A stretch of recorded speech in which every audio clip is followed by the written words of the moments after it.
Welcome. This is the fifth lecture in the series, Computational Commutative Algebra. And we start off from where we stopped last time, which was that we want to prove the following version of Hilbert basis theorem.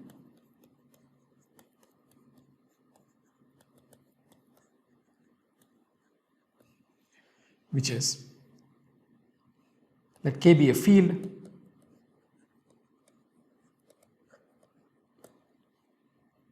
and R polynomial ring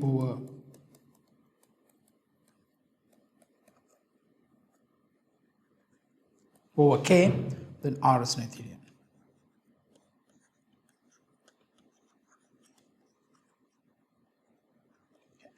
And as we said last time, it is not necessary to put a field here. One can take any Noetherian ring, okay. But we will, as I mentioned, in order to familiarize ourselves with some tools about computational techniques, we will restrict our proof to this thing. Okay. So this is the version that we want to prove. Okay. So I want to give a brief outline of this proof. It's a little long. Okay. Okay. So the first outline, first step, or one of the steps, is to prove what is called Dixons lemma.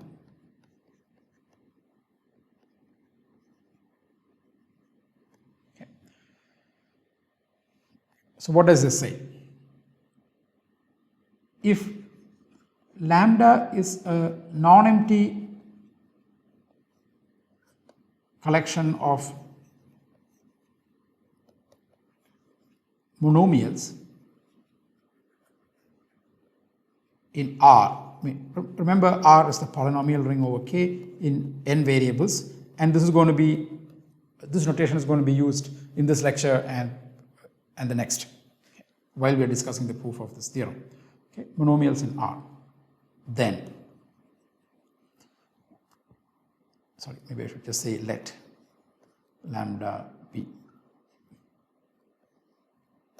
Let lambda be a non-empty collection of monomials in R. Then, lambda, the set of minimal elements in lambda,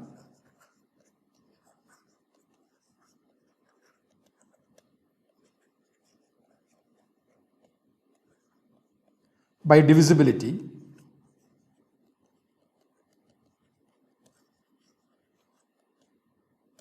is finite.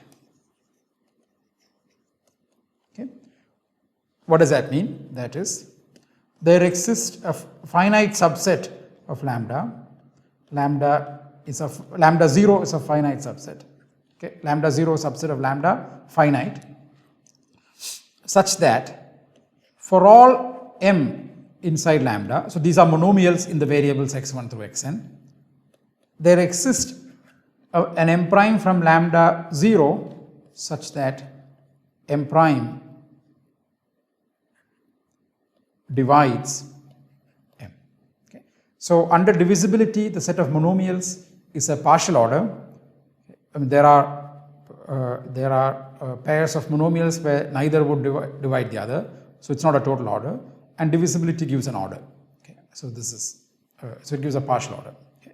So in any non-empty collection of monomials, the set of minimal elements is finite. Okay. So this is Dixon's lemma, and we will prove this. So using Dixon's lemma, one will show that every monomial ideal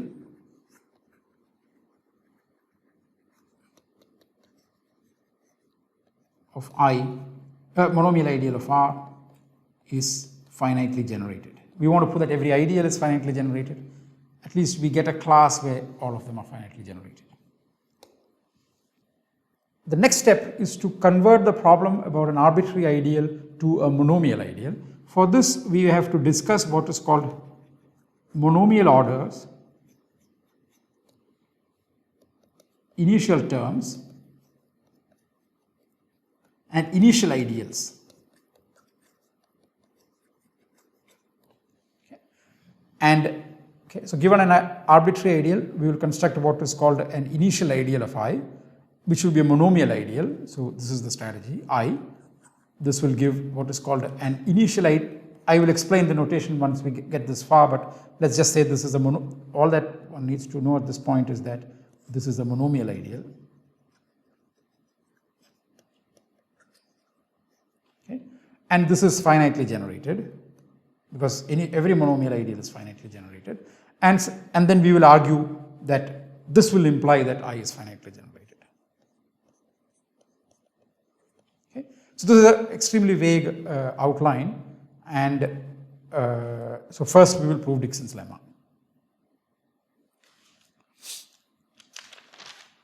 And so let me just read Dixon's lemma again. So let lambda be a non-empty collection of monomials in R. R is a polynomial ring in x1 through xn, and so the divisibility of monomials give a partial order on the set of monomials and hence also on lambda, and the set of minimal elements of lambda is under divisibility, ordered by divisibility, is finite. Okay, so there exists a lambda 0 in lambda which is finite, such that for every m in lambda there exists an m prime in lambda 0 which divides m. Okay, so let's prove Dixon's lemma.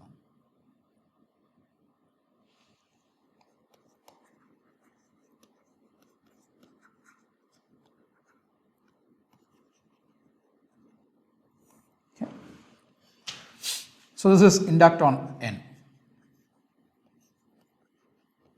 Okay. If n is 1, so then R is just kx1, and lambda is going to be it's a set of monomial, so it's going to be powers of x1. So x1a1, x2a2, and so on. Okay. Without loss of generality, we can assume that a1 is less than or equal a1 is less than a2, less than a3, and so on. So then we take lambda 0 to be x1 a1. Okay. Then note that x1 a1 divides x1 aj for every j greater than or equal to 2. Okay. But greater than or equal to 1 also. Okay. So this solves the problem in one variable.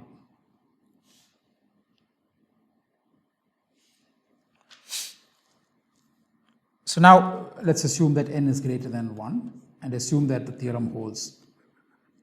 Assume that Dickson's lemma holds for S, which is the polynomial ring in the first n minus 1 variables. This is by induction. Okay. N minus 1.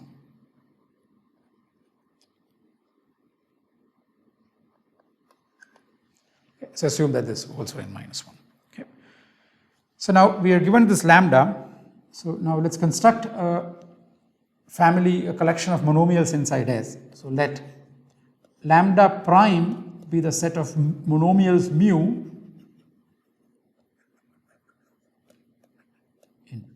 in S, such that there exists a J such that mu, so mu involves only the first n minus 1 variables, mu times xn to the j is inside lambda. So we are doing some sort of a projection to the first n minus 1 coordinates. We can visualize it that way if you want. Okay. So now this is a collection of monomials in S. It has fewer number of variables. So Dickson's lemma applies, and this now, so let J be the set of minimal elements in this, and it is a finite set. Let's call these things mu1 through mu r be the minimal elements of lambda prime. Okay, so this is induction. Okay. Now mu1 is inside J means mu1 to some xn to the j1 is inside lambda. Okay, so for all 1 less than I less than r, let j sub I be such that mu I xn to the j sub I is inside lambda. Okay. remember mu i's are elements of lambda prime, so that by that there must exist for each I there must exist a ji with this property. Okay. So this is one collection that we want. Okay. Let T be the maximum of the ji's, I mean as I runs over. Okay. Now for each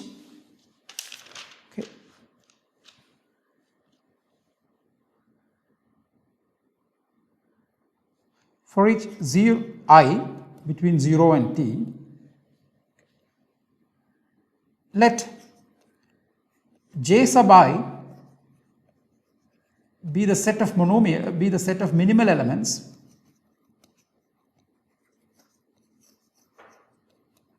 of the following set, which is mu monomial in S, where mu xn to the I is inside lambda.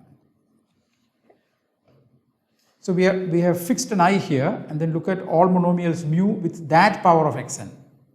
Okay, so, and this is a collection of monomials in S. Again, by induction, it has a finite set. So this is also a finite set by induction. Okay. So now to finish the proof, it suffices to prove the following. Enough to show that for all m in lambda, there exists some m prime in. Okay, so here's, so we look at mu1 xn to the j1, mu2 xn to the j2, through mun xn to the jn. This is a finite set. This is the contribution from j union. Now contribution from ji for each I, which is what we write, I goes from 0 through t of mu xn to the I, where mu is inside ji. Okay.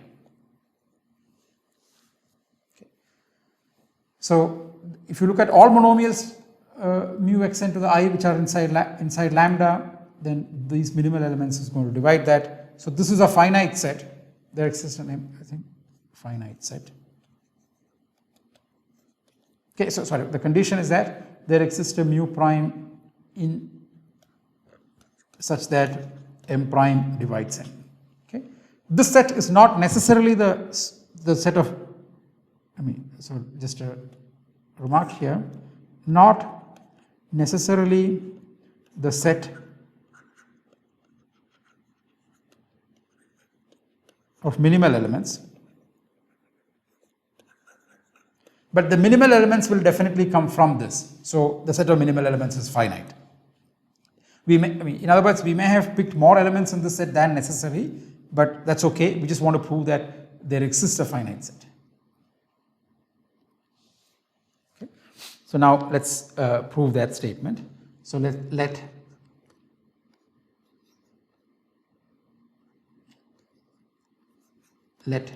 m be inside lambda. So again, mu a monomial in S. Okay. So now let's look at the degree. Let's consider two cases. If d is less than or equal to t, okay, then let's go back here. So d is less than or equal to t, so we are in this setup. So mu times xn to the d is in this set, and ji is the set of minimal elements. So something in ji times xn to the d must divide m. There exists mu prime inside jd such that mu prime divides mu. Okay. Then mu prime times xn to the d, which is an element in this set. For I equals d, it will be in this set. divides M. And if D is greater than T, so then there exists I such that mu I, which is an element of J, divides mu, and this implies that mu I to the xn to the ji, remember the first part is mu I xn to the ji, and D is greater than T, T is the max of the ji's, so this is going to divide M. Okay. In both these cases, we have found something that divides M. So next, we will prove that monomial ideals are finitely generated. Assuming this, that's not very difficult proof, and then we will go on to discussing monomial orders, initial ideals, and so on.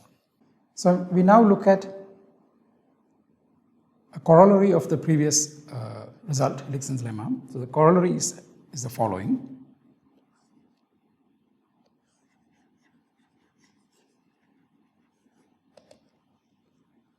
Every monomial ideal of R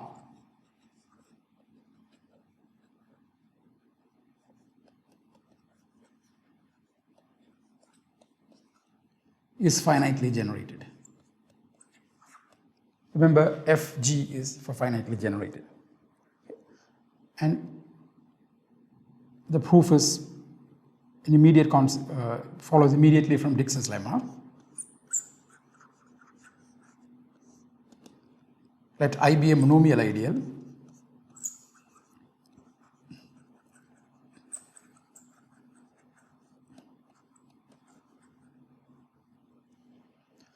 So what does that mean? It means that there exists a generating set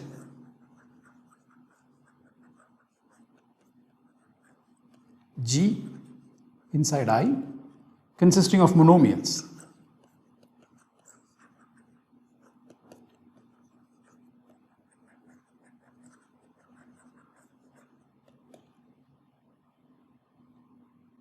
So by Dixons lemma,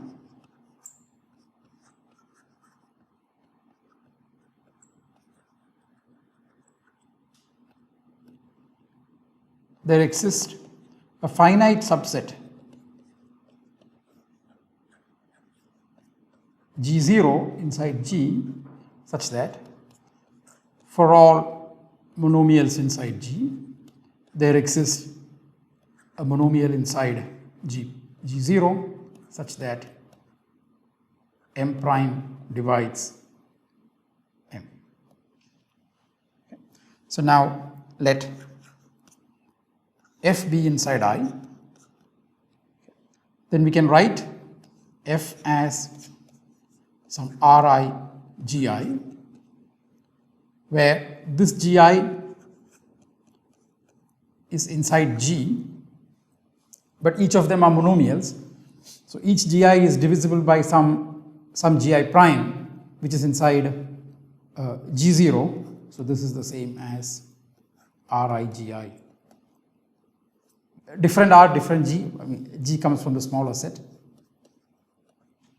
So in other words, I is generated by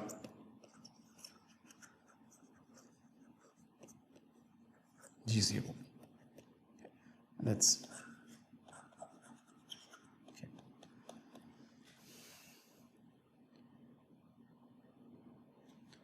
So the next step in the proof of Hilbert basis theorem, in the approach that we are using, is a way to reduce an question about an arbitrary ideal in the polynomial ring to a monomial ideal in that polynomial ring.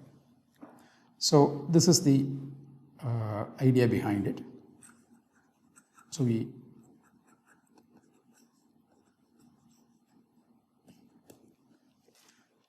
remember that we are using a somewhat long proof of Hilbert basis theorem so that we can introduce these notions that are relevant to computational aspects. Otherwise, we could have just proved it more directly and a slightly general version.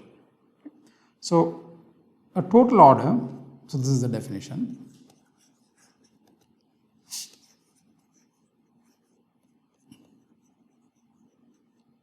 which we will denote by greater than symbol, on the set of monomials of R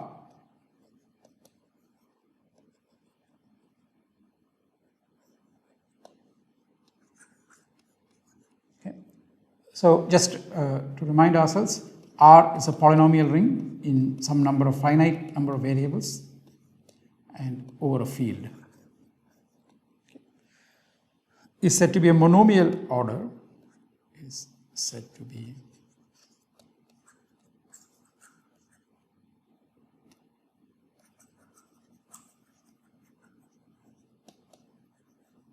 monomial order or monomial ordering if two conditions are satisfied. One, A, the monomial 1, which is just x1 to the 0, x2 to the 0 and so on, this is less than or equal to m for all m, for all monomials m. And of course, if m is different from 1, this is a strict inequality. Okay. And B, this order respects multiplication of monomials, that is, for all m1 less than m2 monomials and for all m3, m1 m3 is less than m2 m3. Okay. So this is what a monomial ordering or monomial order means on the polynomial ring. So we will look at two examples. In fact, the second one is a variation of the first, and I'll put a few others in the exercises. So the first example that we want to look at is what is called lexicographic order.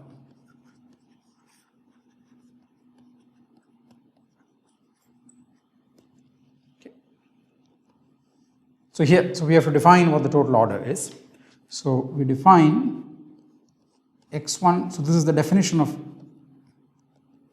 so this is a monomial with exponents a1 to an, is bigger, and I'll put a subscript lex to denote that we are defining the lex order, x1 to the b1 etc., xn to the bn, if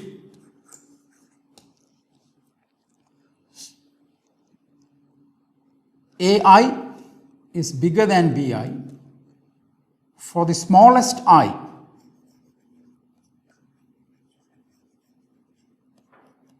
such that ai is different from bi. Okay. So let's look at a quick example. x1 to the 5th x2 and x1 to the 5th x3 squared. So we can think of this as in the polynomial ring in 3 variables. Okay. So now let's look at the exponents. A1, which is so these exponents we will call A, and these exponents we will call B. So A1 is 5, which is same thing as B1. So this I is not 1. That's not the first time where they differ. Then A2 is 1. So this is, so this is A1, this is B1. So they are equal, and there is a 1 here. This is B1, but this is A2, and here there is no B2. Okay, so this is really x2 to the 0. Okay. This is greater than,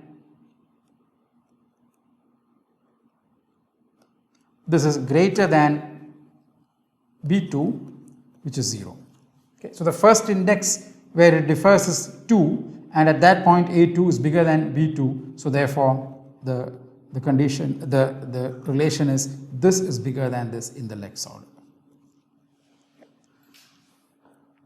So in other words, one can also view it as follows. In other words,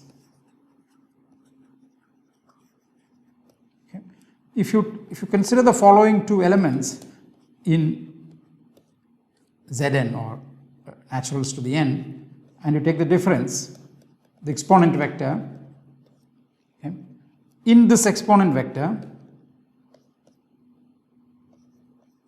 once you take the difference, it would be in Zn not. The individual elements are non-negative integers, but the difference could have negative entries. So in this, the leftmost non-zero entry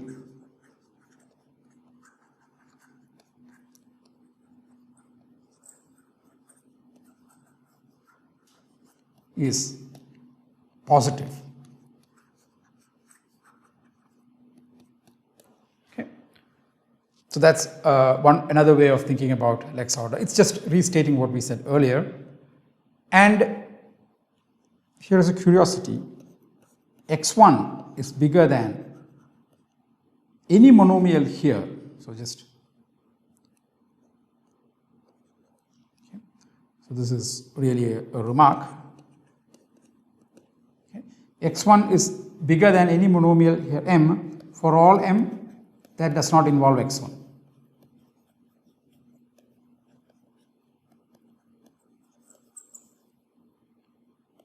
I mean, if m is a monomial in x2 through xn, then that's always less than x1. In fact, you can put any power of x1 also, it will be true. Okay. So, I mean, this is just get to understand why this is true, just to get used to thinking about these things. So let's look at a slightly related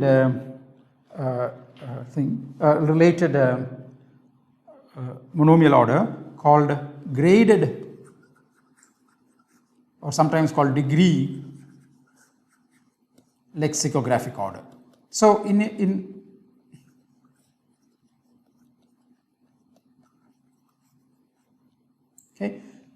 the exercises, you will work out small problems to understand why the word lexicographic comes in this. Okay. So now let's define. Similar way, we have to take two monomials, x1, xn to the an, and so we will write g lex for this thing to say graded lex, and because that's the same symbol that's the same phrase that Macaulay uses, so we'll try to be consistent with that. x1 xn bn. If we first compare the degrees, okay, and the one that of higher degree wins, and if the degrees are same, then we use ordinary lex. So this is how it would be done. If the degree of the monomial is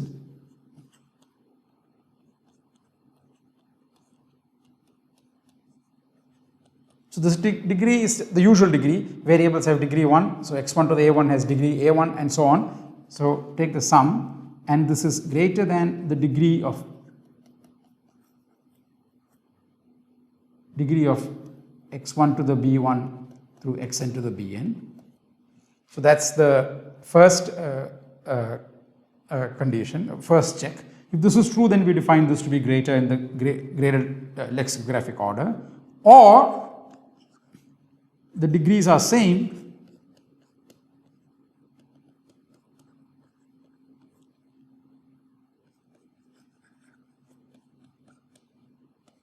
meaning the sum of the AIs is equal to the sum of the BIs, and so this whole thing and applies just this and so they have the same degree, and this one is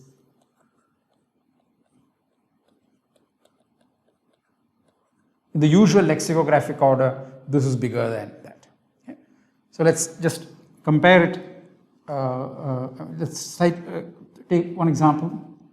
Okay. So let's look at this. So if you look at x1 and x2 squared, okay, we observed earlier that x1 is bigger than any monomial that doesn't involve, bigger in the lex order that any monomial that does not involve x1. So this is the relation between them.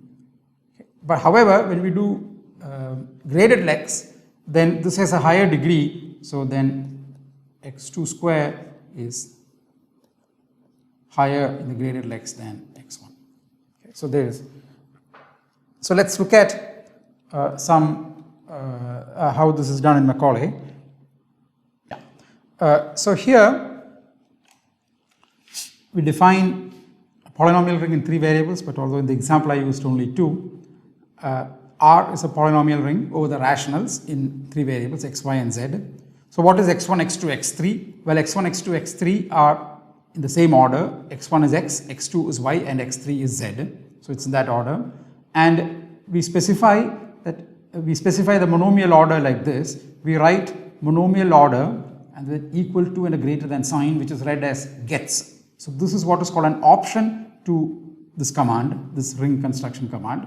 So monomial order gets the value lex. So polynomial ring q x, y, z, monomial order gets lex. Okay, so this is how what is called options are specified. Okay, and then we just ask x plus y square, and it just writes x plus y square. Okay, so what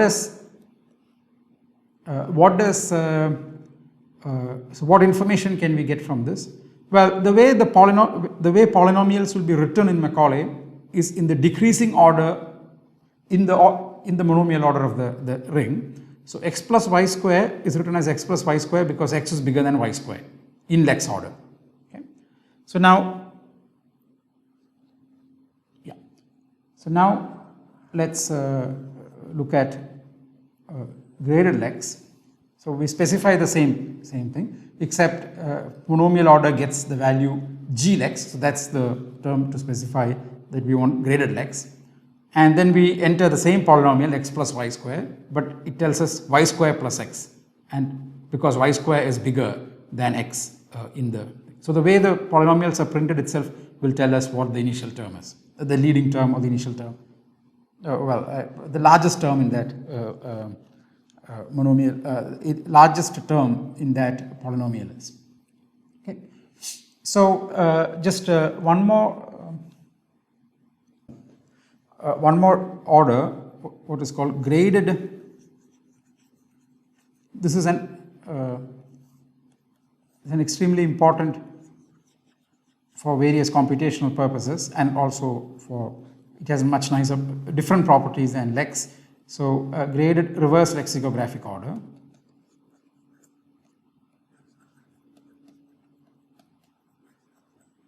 Okay, which we will do in the exercises. Okay. So this is the end of the 5th lecture.